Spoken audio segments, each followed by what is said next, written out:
Hello folks, this is Mike Cayley 7 on the 10th of January. Feeling a little bit better. And today's topic is dedication, commitment, fidelity.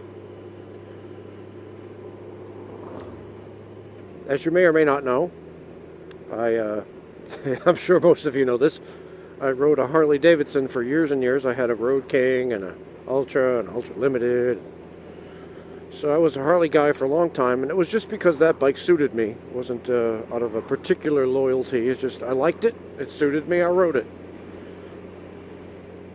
For years, I used to wear Nike Cortez sneakers, and I still have them, and I still wear them, but I prefer the Vapor Max now. I still like Nike. They do a good job. If it works, I use it. If it doesn't work, I don't use it. That's the extent of my dedication. You want my hard-earned dollar? Do what I want it to do.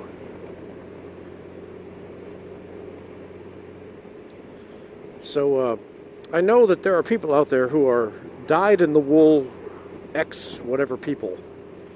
You know, Chevy guy, or Honda guy, or a Harley person, or I will only ever wear Lee jeans, that kind of people.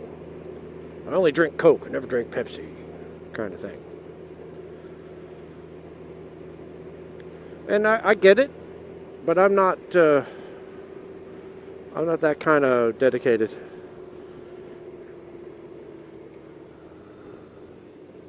I think there's a thing in me, a streak in me. I don't know how it started. Maybe because I moved when I was a little kid from Somerville to Lynn. It broke me of my worldview, or I don't know, all the traveling I've done. But there are very few things that I say is 100% will never change in me, or I'll never do X, I'll never think of X. Like, pretty sure I'll never murder anybody. I know I'll never murder anybody to get their money or anything, you know, evil scheming like that. Getting pissed off at somebody and killing them because they need to be put down, well, I can't say that will never happen. You know, in a case like a child rapist, if I had a kid, let's say 5 years from now, suddenly I get somebody pregnant, have a kid, I have a beautiful daughter, and then 5 years after that, some sicko guy kidnaps and rapes and kills my daughter. That dude's going down. There are scenarios where I can see a justification for taking the law into your own hands, but they're very, very extreme. And then, of course, I can talk about it, but there's a different thing to live it. So there's every chance that I would, in that case, not do anything. But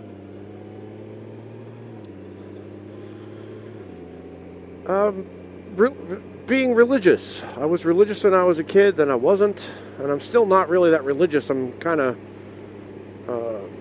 what's the word for it? It's not that I'm over it, I just don't really care about it. I don't care about where my eternal soul will go, because there are so many options out there, and billions of people believe this one, and billions of people believe that one, and you know, it's just not a big deal to me. Some people have that gene, they gotta go to church every weekend. No, not me. I just don't have that. It's not in my makeup. However, I cannot say that it will never be in my makeup. I'm not so steadfast in my non-beliefs to say that I never will believe.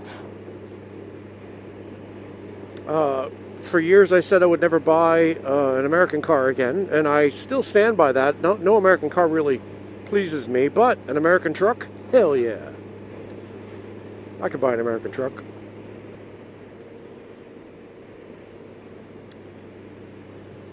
Living overseas, I've often said since I've been overseas so much that I don't want to live overseas, but you never know. I can see that it's possible. I'd much rather live in Montana or Wyoming. God, it's a beautiful area up there. So I don't know, do you have that thing too? I don't know, maybe it's a product of my age. I don't really feel held to something, you know, that it will never shake. I will never not blah, blah, blah. Or I will never do blah, blah, blah. I just don't have that. I love riding motorcycles, and I suspect that I will ride my motorcycle, or some kind of motorcycle, until I can't ride anymore. I don't think I'll ever get tired of it and say, you know what, I just don't want to ride anymore. I can't say that it won't happen, but I can't discount it. You never know. I could change. Doubt it, though. I've been doing two-wheeled adventuring, what do they call it? Traveling, exploring on the road on two wheels since I was 7. I added a motor when I was 35.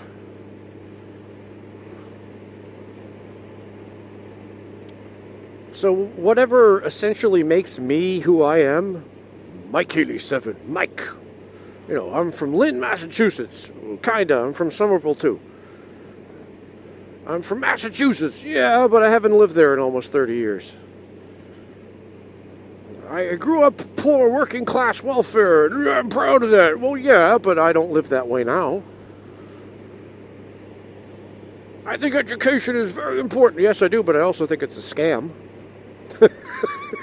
You see what I'm saying? Maybe it's because I'm a linguist. In language, I've learned this. There will be a grammatical truth that someone will try to create. Say, you can never say X. Let's say you can never say at me. You can never use the preposition at with the word me, which is ridiculous in its face because you totally can. Come at me, bro. But imagine somebody says that. They'll say, you can't say the me, for example, the me. All right, so the me sounds kind of weird. But I'm sure that if you think long and hard enough, you could probably think of several ways in which that would come out of someone's mouth. Like, the me that I am today is not the me that I used to be. See, I just did it. So, in language, there is very seldom a time when things are impossible to say using the rules of that language and the context in which that language operates. Maybe because of that, I start thinking there is no scenario where X or Y or Z wouldn't happen or would happen. Am I blabbing? I'm blabbing. Sorry. I'm a gun owner, and I think I'll own guns for the rest of my life. But I might change my mind and sell them all. It's maddening, I know.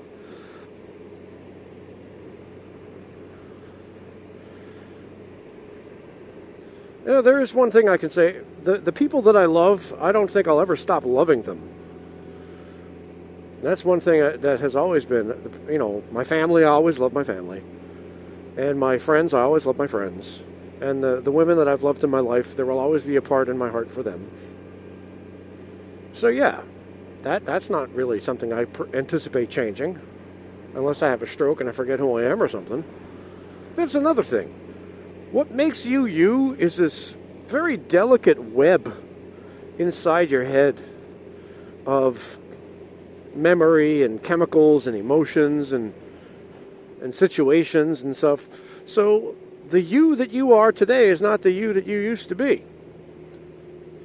Like when I'm thinking about my dad, if there is a heaven and I get to see my dad again in heaven, right? If I go there, or hell, maybe he's in hell and I'll go down there to visit him or live with him. It's hot down here, Dad. Shut up. But which dad am I going to see down there? Because Dad at 74 was way different from Dad at 44 or 34 or 24. And kind of like the person that you are today is in part because of your age and your health and your experience level. But if you had the exact same metabolism and health of a 17-year-old, how similar would you be to who you are now? With all that vif and vim inside you and all those hormones and such. I think you'd be different. So which you is you? I don't know.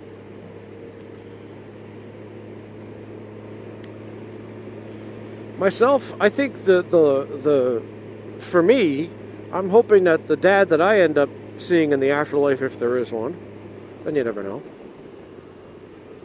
If there is an afterlife, I hope that the dad I see is the dad that I knew at the end, but with a young body, but with the personality that he had when he was older. You know, much more wise and much more pleasant, wasn't as angry. Maybe changed by the experience of living in heaven. Something like that. I don't know. Anyway. It kind of goes back to what I thought of when I was 19 on a bus one day. I was taking the bus into Boston. I was going to my job at Harbour Towers, Tower 2 Security Front Desk. And I had this thought. As the bus was moving, I was just thinking about movement. And how, even though the bus stops to pick somebody up, the bus is really still moving. Because the planet's moving.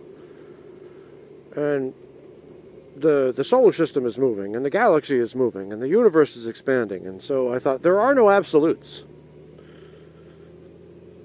And maybe the universe will stop expanding at some point and collapse upon itself. There are people who have good theories on that. So as far as I know, there are really no absolutes. You might say death is an absolute. Well, I don't know, ask an Indian. They believe in reincarnation, so... The only thing certain is death and taxes? Well, yeah, I guess. Maybe rebirth is certain, too. And tax refunds. I don't know.